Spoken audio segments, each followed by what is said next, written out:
Lorsqu'on pense au Portugal, ce sont souvent ces images-là qui viennent à l'esprit. La vision d'un pays de contraste où tour à tour, mer et campagne se juxtaposent dans des mouvements de houle et de ressac. Un pays qui décline son identité en dehors des modes, presque en dehors du temps. Mais aujourd'hui, le Portugal a rendez-vous avec la fureur du championnat du monde des rallyes. Et les hommes qui sont là n'ont plus qu'une seule idée en tête, courir après le temps. Et c'est comme si l'on était en train de vivre les dernières heures avant l'assaut, la veille d'une guerre. Toyota et sa légion étrangère. Valdegarde, le Suédois. Kankkunen, le Finlandais.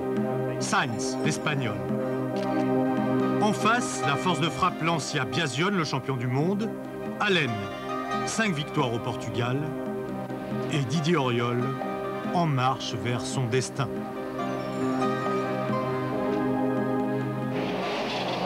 Le prologue sur le circuit d'Estoril, c'est déjà l'embryon d'une hiérarchie. Miki Biasion et Marco Allen en pointe, mais les Toyota font peur à Lancia, surtout celle de Carlos Sainz.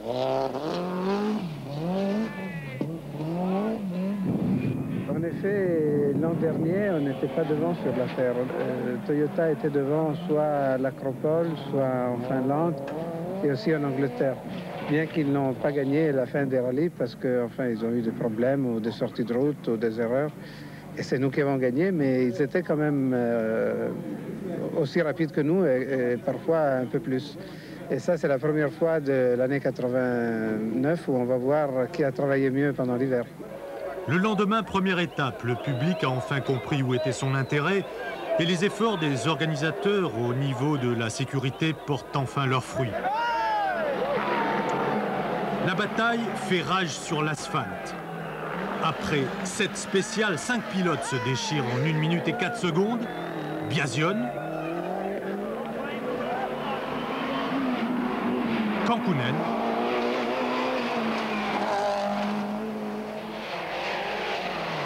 Allen,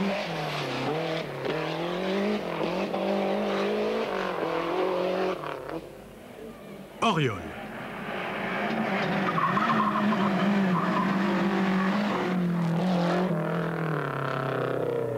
Et enfin, Carlos Sainz, malgré une crevaison à l'avant gauche dès le début de la course.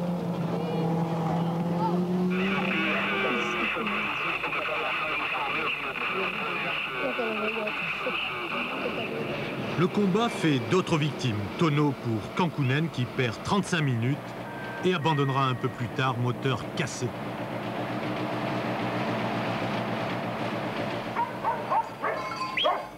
C'est déjà la tombée de la nuit.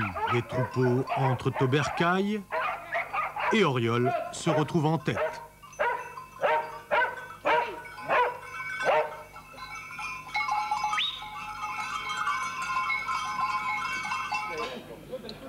Au regroupement de Caramulo, c'est le Français qui a l'avantage. 20 secondes d'avance sur Miki Biasion.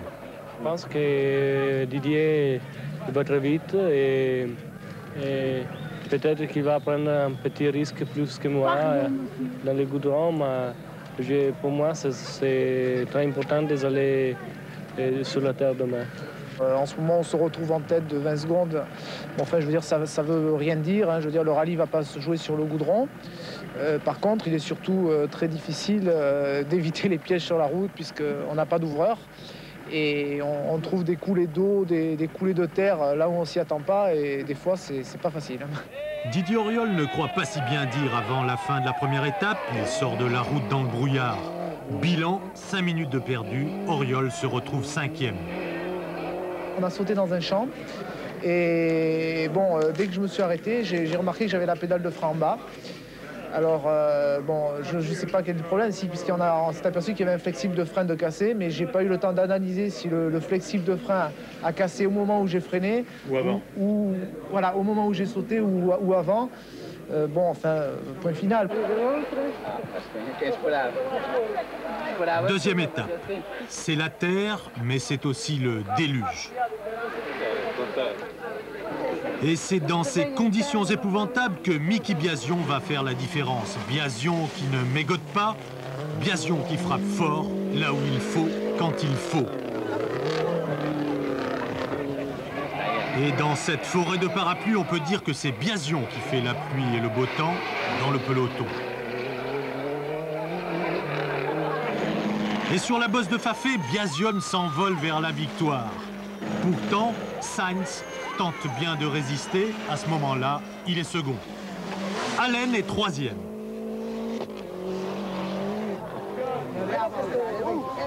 Valdegarde ici, quatrième.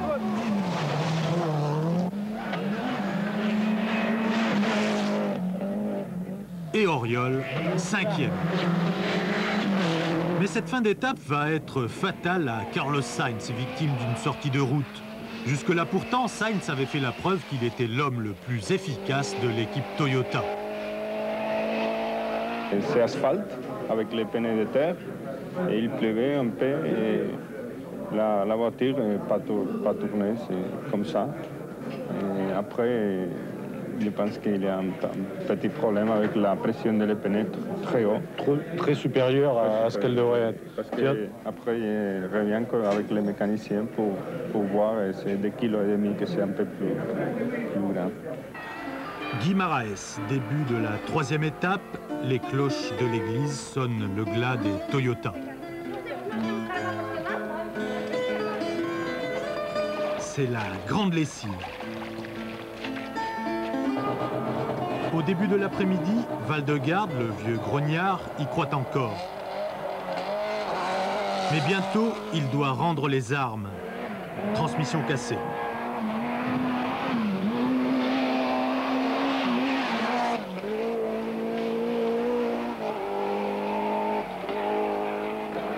Marcou Allen, bras de suspension endommagé, finit par sortir de la route. Lorsqu'il repart, il accuse un retard de 4 minutes.